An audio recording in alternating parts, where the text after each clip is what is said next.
I go to training camp. My camps usually mean more than me. Before I fought Machida, there was a movie that came out with Mark Wahlberg, and I had a chance to do it. I went and I did the casting call, and they're like, "You nailed it, you got it, you're perfect. That's who we want." And I went back home, and I sat down and I talked to some of my people. I talked to my girl, and she was like, "What mean more to you? I mean, does fighting mean more to you, or does this acting stuff mean more to you?" And I was like, "I want a world title around my waist again. Fighting means the world to me." She goes, "There's your answer." And yeah, I lost to Machida, but I look at it. If I would have took the role and I would have left and I would have did it, maybe I would have got knocked out. Maybe I would have got submitted. Maybe I wouldn't have put on a show that I did. But that's how important fighting is to me right now. The acting stuff will come later on. Right now, it's about fighting. I want to get the best out of my body now, while I'm still capable to do things in training and in fighting. Tito, personally, I think you would have been great as BA. No. That's for an African American role, man. And Rampage is doing an awesome job. I support Rampage. You guys got to understand. We've been doing this stuff for over 12 years, man. And you guys is interviewing us, asking questions. That's easy.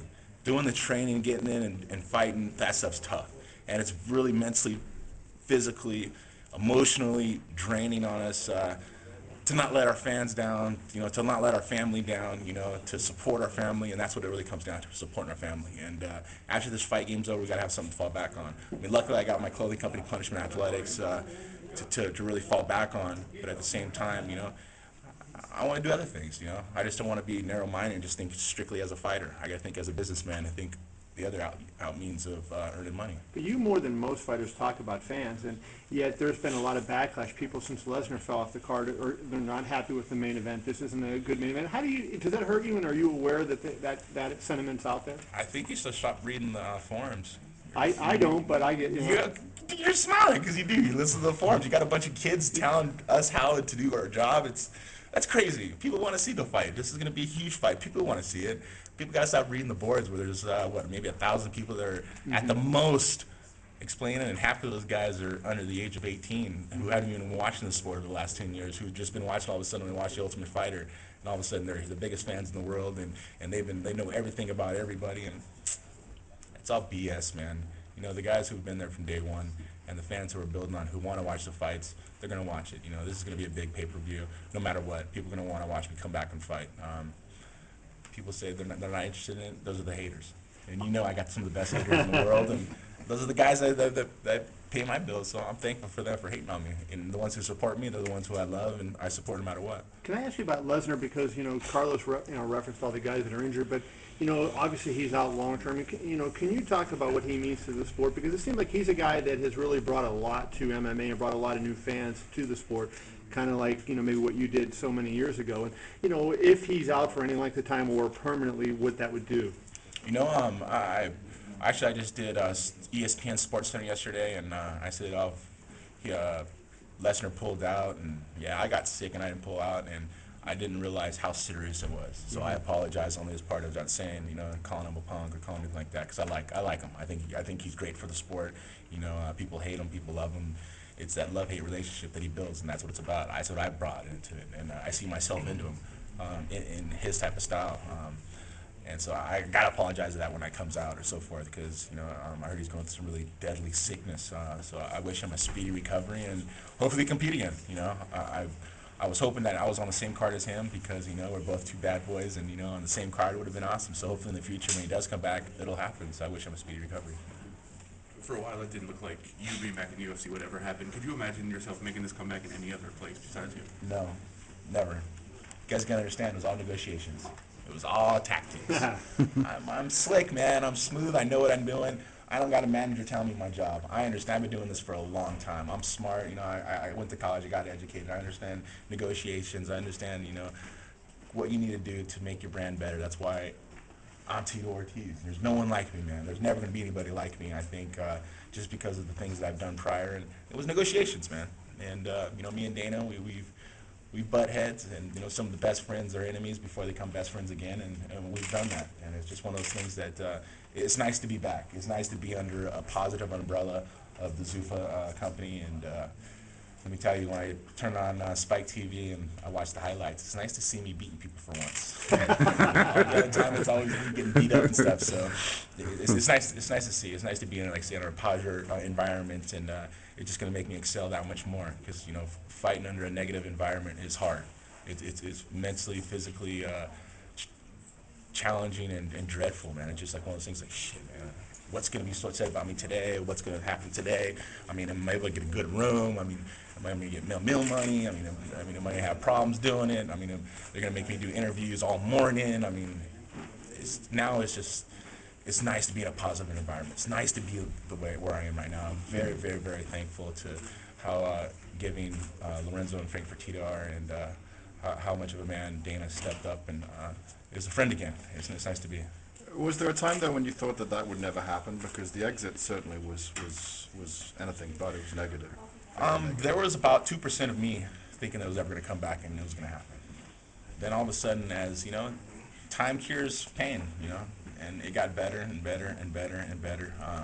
And then we started talking, and it took me a lot to suck it up. I had to suck up a little bit of pride and to talk to Dana, and I think Dana had to suck up a little bit of pride to talk to me too.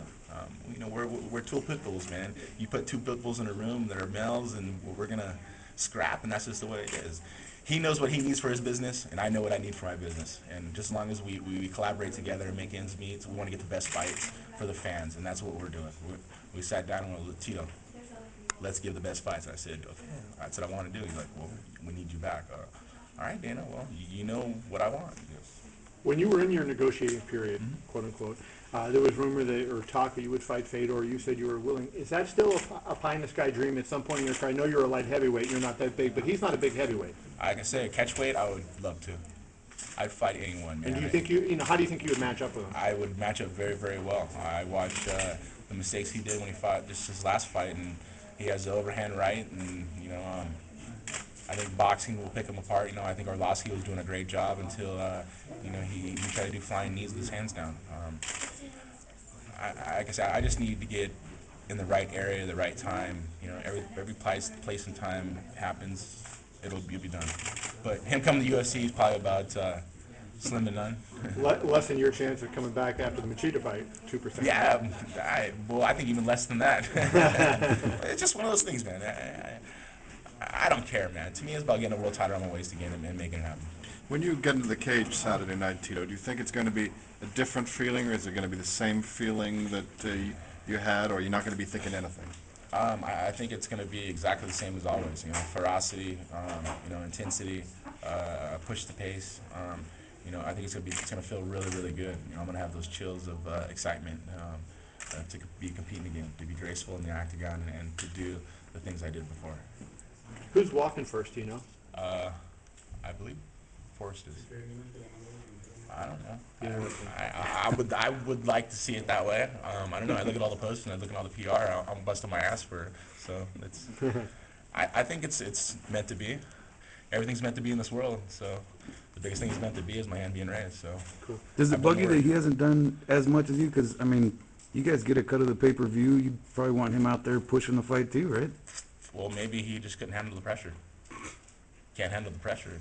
Can't stand the heat in the kitchen. Get out of it. So I'm here, man. Since day one, I've always been here for the UFC. I've never fought for any other company.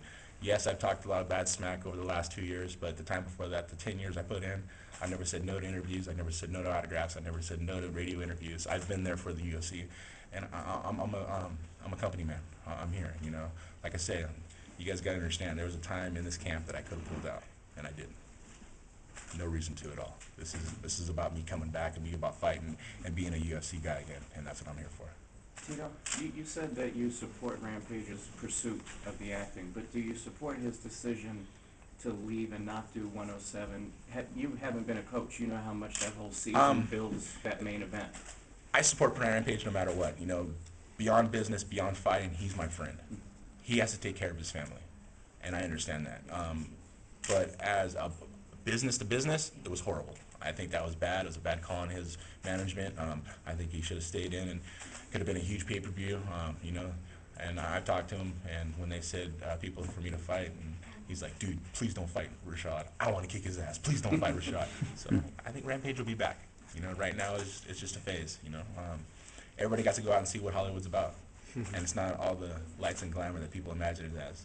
It's rough, it's hard, it's tough, and it's a challenge. And you get around good people, and maybe good things could happen. So hopefully it does for him. I really, really do. I hope the best for Rampage. I love him, man. He's one of my best friends. See, my headline is Tito Ortiz, Captain America.